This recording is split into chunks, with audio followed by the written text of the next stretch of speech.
നടക്കുമ്പോഴുള്ള മുട്ടുവേദന, മുട്ട് മടക്കാനും നിവർത്താനുള്ള ബുദ്ധിമുട്ട് എന്നിവയെല്ലാം അനുഭവിക്കുന്നവരാണോ നിങ്ങൾ?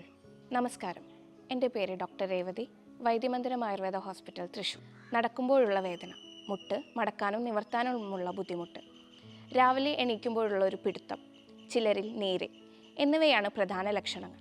പ്രായം കൂടുന്നതിനനുസരിച്ച് കാട്ടിലേജിൻ്റെ ക്ഷയവും ഭാരം കൂടുന്നതും പഴമയുള്ള പരിക്കുകളും സന്ധികളിൽ വരുന്ന അമിത സമ്മർദ്ദവും ഇതെല്ലാമാണ് പ്രധാന കാരണങ്ങൾ.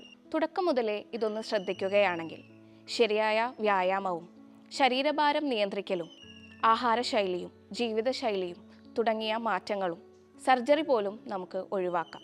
ആയുർവേദ ചികിത്സ സന്ധികളുടെ വേദന കുറയ്ക്കുന്നതിനോടൊപ്പം അവയുടെ ചലനശേഷിയും പ്രവർത്തന രീതിയും വീണ്ടെടുക്കുന്നതിലാണ് ലക്ഷ്യമിടുന്നത്. ഈ ചികിത്സയിൽ ഔഷധ തൈലങ്ങൾ ഉപയോഗിച്ചിട്ടുള്ള ഒഴിച്ചിലും ധാരയും ജാനുവസ്തിയും ലേപനങ്ങളും കിഴികളും എല്ലാം ഉൾപ്പെടുന്നു. ഇവയെല്ലാം വാതദോഷത്തെ ശമിപ്പിക്കുകയും രക്തപ്രവാഹം കൂട്ടുകയും സന്ധികളിലെ വേദന കുറയ്ക്കാനും സഹായിക്കുന്നു.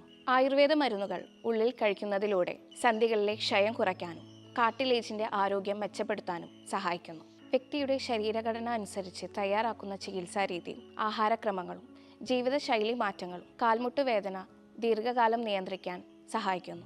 വേദന മാത്രം ശമിപ്പിക്കാതെ സന്ധികളുടെ സ്വാഭാവികമായ പ്രവൃത്തി വീണ്ടെടുക്കുന്നതിലാണ് ആയുർവേദത്തിൻ്റെ ശക്തി.